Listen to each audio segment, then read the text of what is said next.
Hey guys, in this video I'll show you how to make a fish. Now let's start the video by and now fold the paper like this and remove the extra paper, then fold the paper like this, then like this, then fold upwards.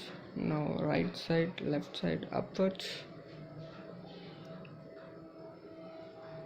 left side,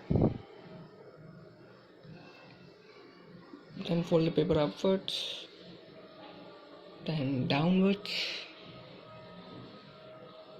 again upwards, again downwards and upwards, like this can continue. Now take the scale and a pencil. Now mark a line horizontally and vertically and mark the point at 1.5 centimeter on both the sides from the main point, and then tear the paper. Don't tear the paper fully, and then fold it and your fish is ready. Please subscribe and comment, share, like and subscribe my channel. आओ सब मिलकर दिया जलाए और corona को भगाएं. Thank you.